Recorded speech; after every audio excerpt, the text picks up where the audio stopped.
Hey guys, it's Morgan coming back to you with another install video on the 2023 300XC. Yes, it is still dirty. I rode again today, working on that video for you guys. And yes, it is still super dirty. I need to get it clean, but I got another ride tomorrow, and you guys are going to be excited about this.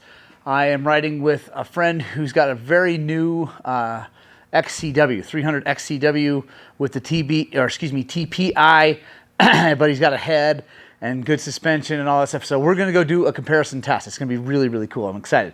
But I've been banging this thing through the rocks, and I'm a little bit worried about a couple things. So I got to get this thing protected at least a little bit better than it already is. So I'm putting a rear disc guard on from Bulletproof Designs. Boom, right there. And I'm putting fork bleeders on tonight. So I think that is all I'm going to do tonight. I'm not 100% sure. Yeah, we'll see. The video title will say all what's going on. You guys already know what's going on more than I do, actually. So let's get after it. Yeah, it's super dirty. I don't care. This bike is going to get beat on and ridden and hammered. I am going to get it all shined up before I do a lot of other things to it, but these little things don't really need to be super clean. Let's start with the rear disc guard. So there is the beautiful piece of machinery. Super, super rad. I love the fact that Bulletproof started making this spacer on the inside so it fits either axle size. This one takes the bigger one. Let's go get this thing off the ground and get the wheel off. Let's see, it's a 30 millimeter, not the 32.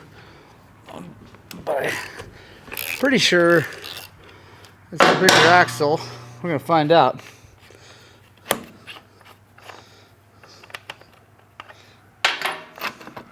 Aha!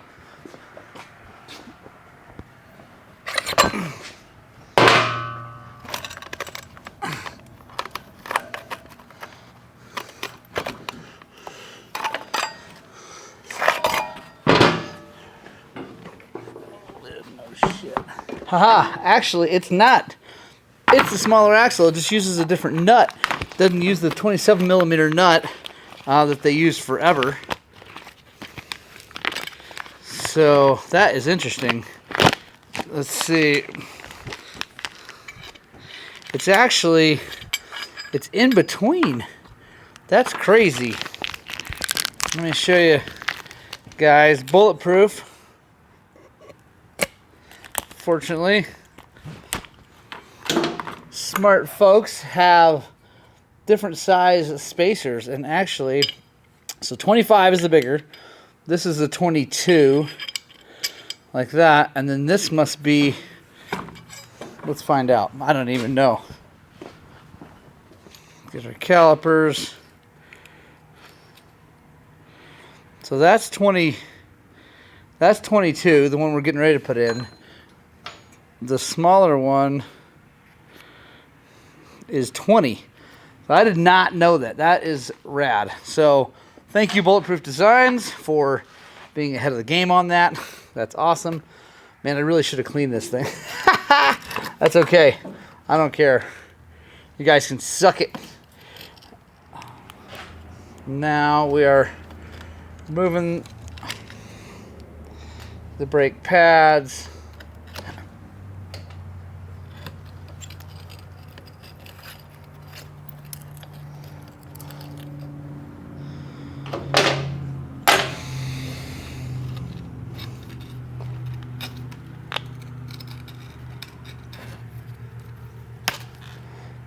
There we go. Take this little guy. I'm going to put it in there. And we're going to remove this pin and put it onto the other part. For whatever reason, that's an 11.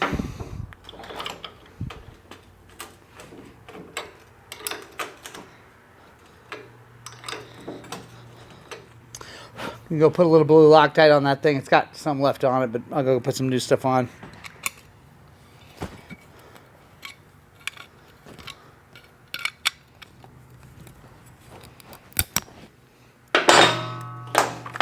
Move it over, and this is what keeps the pads from wearing in to the aluminum.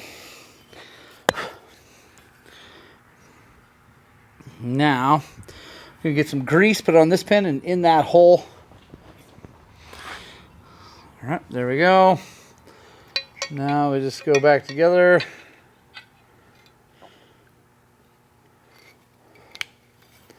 Just take our pads, OEM pads, just going back on because they're actually very good pads.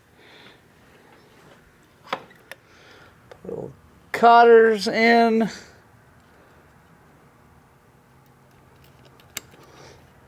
That's pretty much it.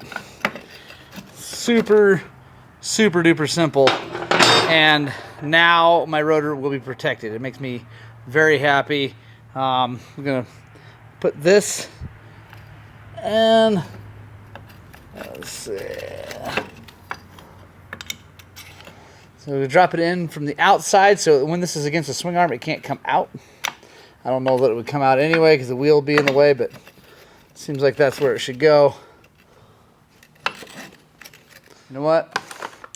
While we're here, let's put the rear caliper radiator on from System Tech Racing. This thing is a game changer when it comes to keeping your brakes cool. It seriously makes a huge difference in the way these things work. So we're gonna break this thing loose, pop the bleeder out, then we'll take the nut off. This all goes in here. The line comes out here. You'll see. And I just know some of you guys are freaking out that I'm working on this thing super dirty. I love it. Anything I can do to poke the bear. I'll take the bleeder, put it right in there so you don't lose it. Take the bolt, we come through there, we put the radiator on, keep all the crush washers in order here. There we go. So there's and you want to hold this with your hand to kind of keep that inboard, otherwise it wants to rotate out as you tighten it down.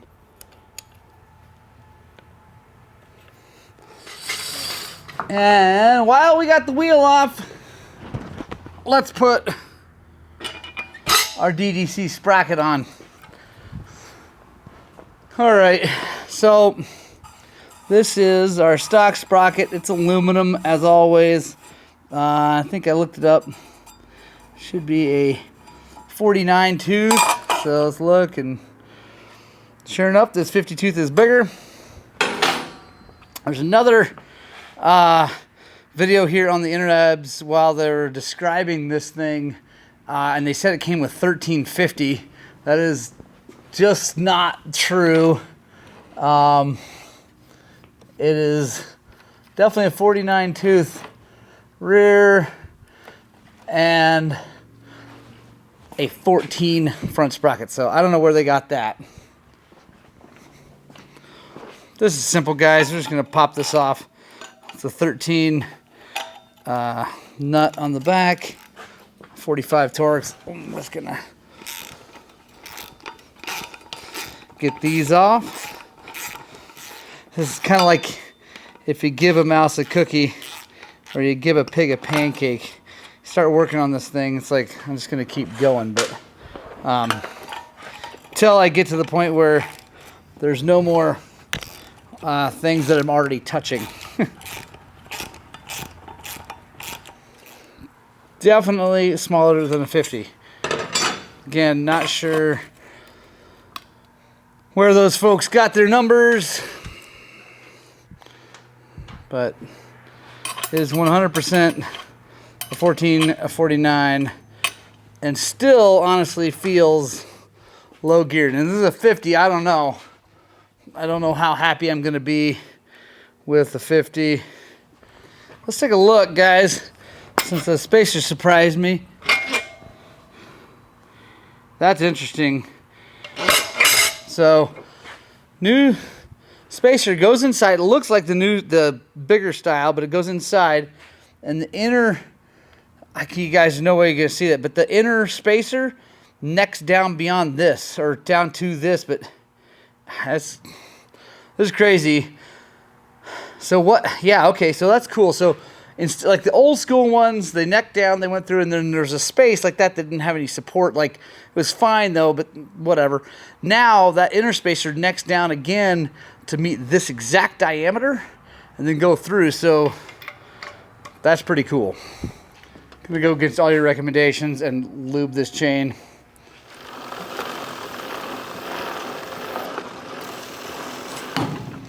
All right, now I'm gonna bleed that rear brake and I'm gonna put the fork bleeders in.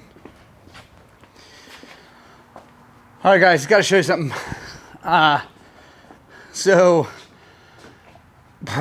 This is annoying. So I really like these frame guards that they started running on all these things. I really think they're awesome.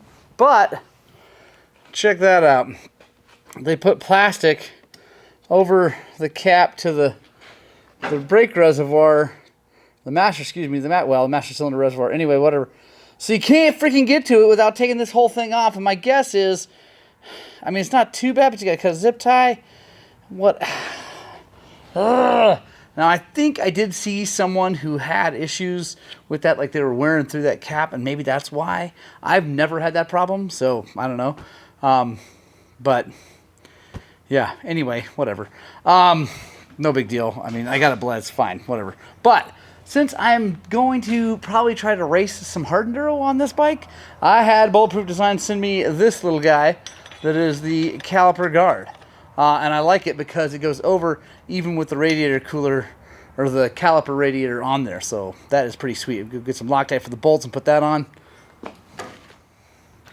All right, guys, last thing for the night before I go ride this thing again tomorrow, bleeders. Take these screws out.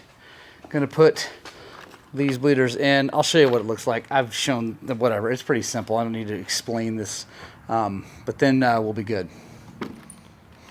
By the way, real fast, System Tech Racing bleeders are literally the only bleeder I can endorse. Every other one I've ever seen leaks eventually, if not right away. John's don't. I've seen him leak after years of service, and he warranties them. So anyway, I love them.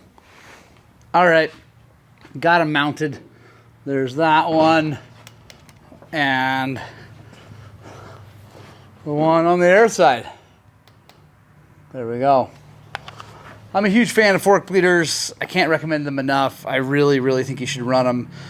Just because it makes it easy to bleed your forks. And if it don't make it easy to bleed your forks, you won't bleed your forks. And then you'll go ride with air in your forks. And anyway, it'll suck. So don't do that. Get fork bleeders, buy them from John at System Tech Racing, or buy them from me. Either way, well, you can call us 970-240-2197. I'll ship you a set. Or like I said, you can go to systemtechracing.com, buy them direct from John. So anyway, guys, I cannot tell you how much I really like this bike. It is changing my view of fuel-injected two-strokes every second that I ride it. It is absolutely amazing. Make sure you subscribe to the channel, guys. We got a ton more to do on this thing. I hope you get out and pop some wheelies.